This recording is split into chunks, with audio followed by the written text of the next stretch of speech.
สบายดีพี่น้องป้องไปวันนี้เนาะทางภูเขาได้มาสอบหาปูหาปลามากินข้าวปลาเนาะ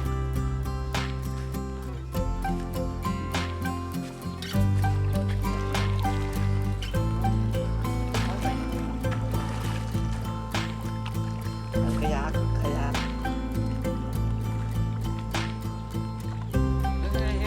อากาศดีเนาะวันนี้ ตำเต้นจะไปจักไว้น่ะตำเต้ไปเลย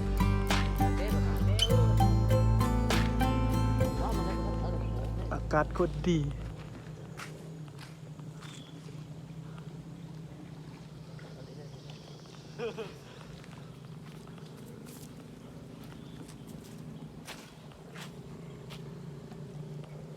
ฮอตปืนนะ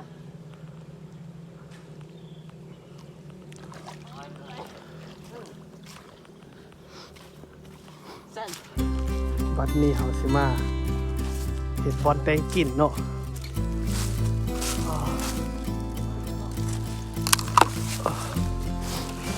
วันนี้ครึ่งปลาอ้อย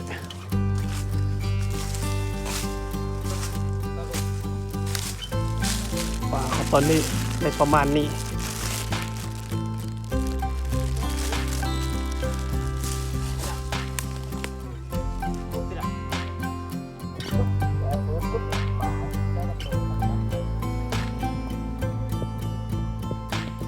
มาเด้อกินข้าวปูข้าวปลา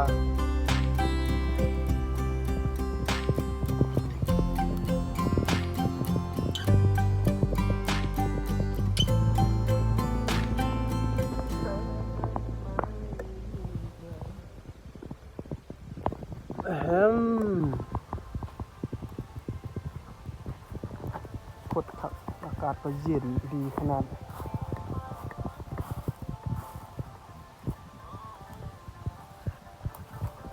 ไว้เป็นทีละนึกตอนเท่าเก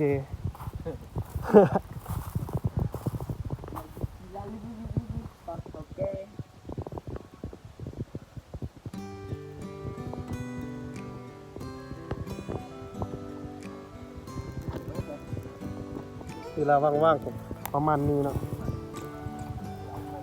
อาทิตย์วันเสาร์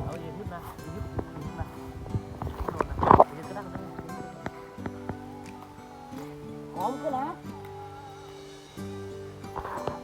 หอมขึ้นมีนะโอ้เนาะมีจะเขาอ่ะอันนี้ก็แบบทุกวางป่าที่ได้เราก้อนมืดอันหนึ่งจ้ะเอาซะไหม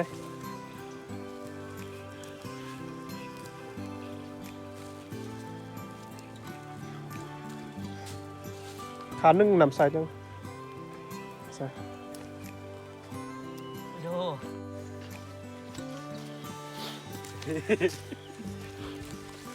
มาตัวนี้มาทุกคนมากินข้าวน้ำกัน เล่นนั่นเลย เล่นนั่นวัดนั่งวัด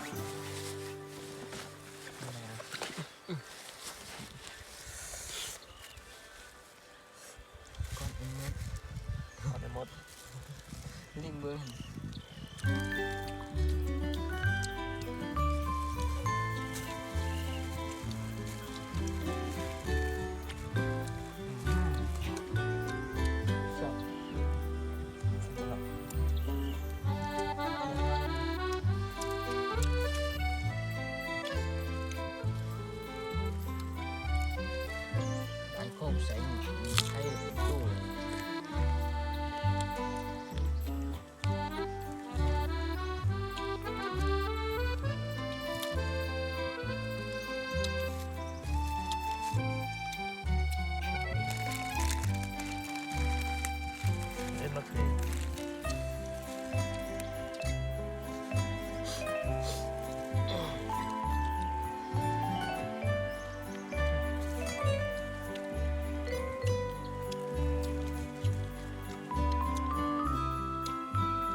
หน่อยดำเลยตัว จำนี่อันนี้อ้าวจำ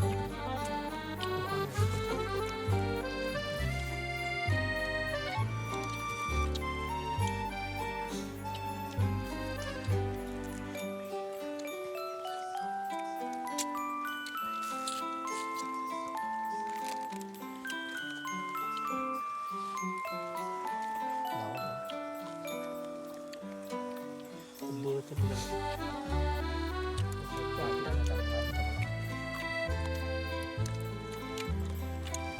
เคยต่อ จัง ร้าน เนาะ ร้านหรอ ซึ่งละซึ่งมาเลยข้างละป่ะ เดี๋ยวเอาไม้ที่รัดเลย เอาเขาบ้านกันเนี่ยรู้ว่าเขานั้นไม่ต้นเลยครับมันเลยครับ เนี่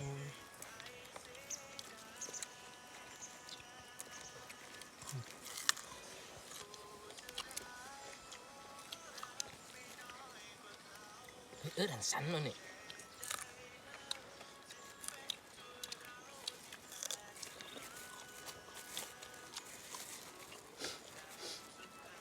คุมหวานเลยมั้งครับ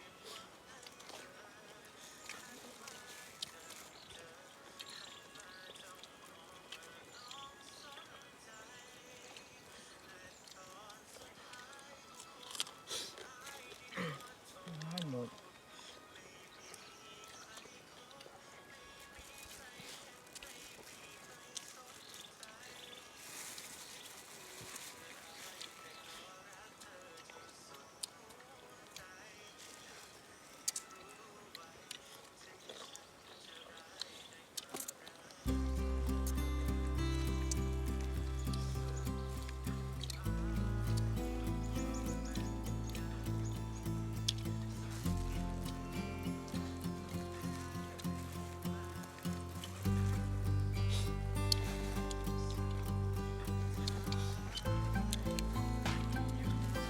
เขาไม่หนัก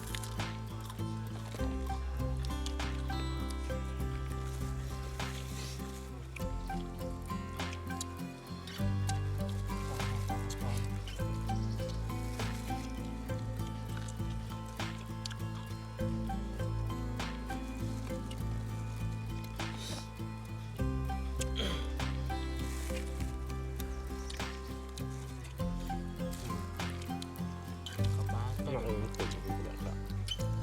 มันนักเยอะ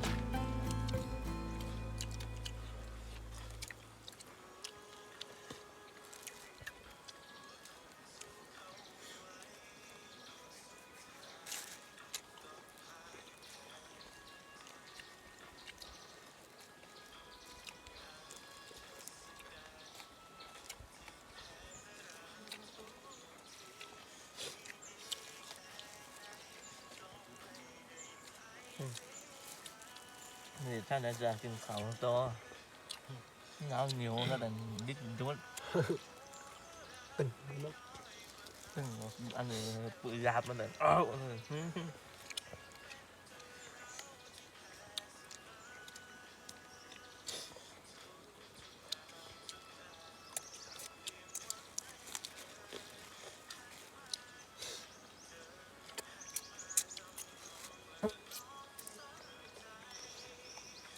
ทมไป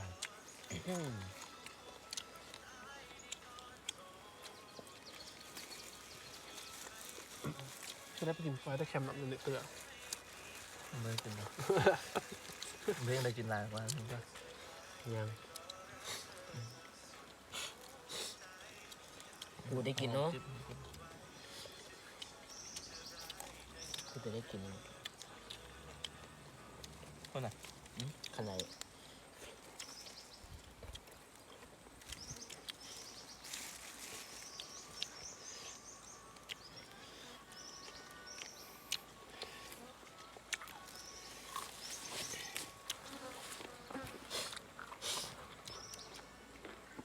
เราใช่เราจะ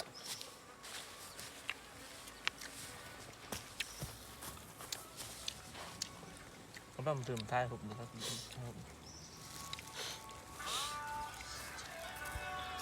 Stars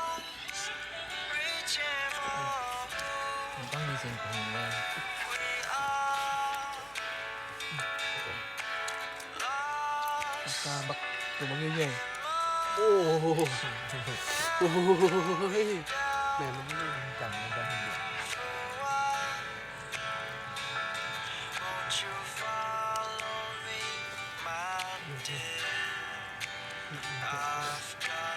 แล้วใช้มัน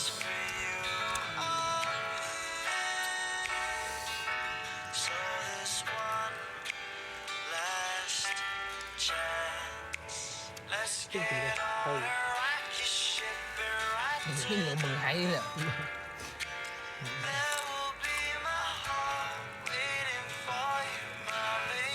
กึ่งขนาดนี้เลย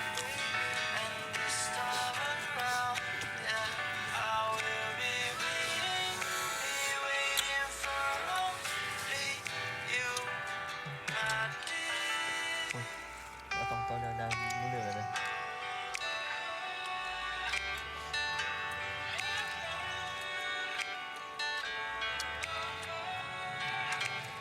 ไม่ได้หรอไม่ต่าง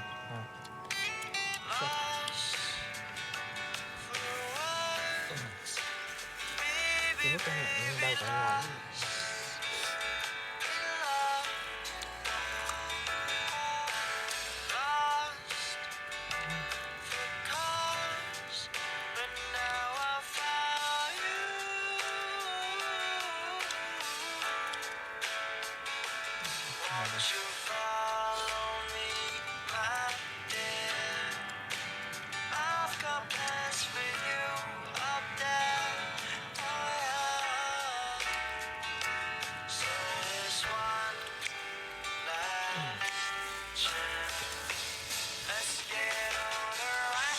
เจ้าย่างอยู่ก็ได้ นี่มันคือจริงว่าได้โอ้ไม่ใช่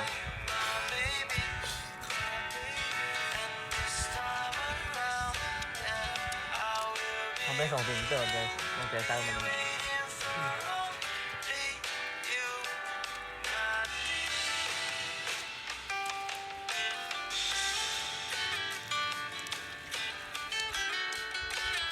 มากระดับมาขั้นหนึ่งอ่ะ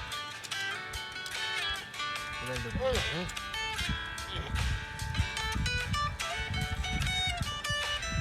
อมงมาเห็น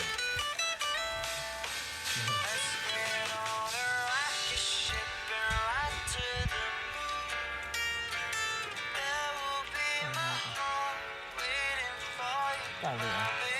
ว่าเนาะ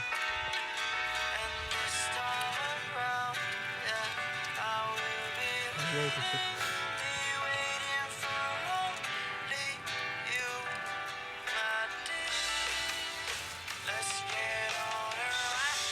น้ำนิดนึง มันต้องร้อนอ่ะ เป็นน้ำโม่นะต้องวางนะจะจับไปถึงคนเดี๋ยวนะต้องไม่ทำมันปุ่มอ่ะ ที่นี่นะวูบวาบวูบวาบ เฮ้ยนั่นแหละโอ้มัน มันนะ ก็ว้าวหินโลกกินกินอะไรยิ่งกินไม่ได้เที่ยวอย่างกันหรอ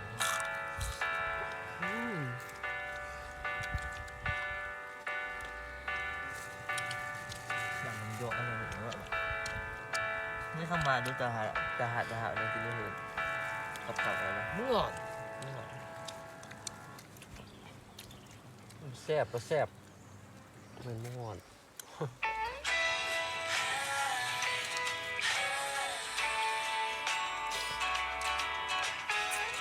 การกินมีความอารมณ์เสียนะทุกคนตอนนี้ยาวลิ้นเกียบอร่อย ขอขอบอกขอบจื้อหลายๆที่รับฟังรับชมฝากติดตามผลงานต่อไปเด้อบ๊ายบายเจอกันคลิปหน้า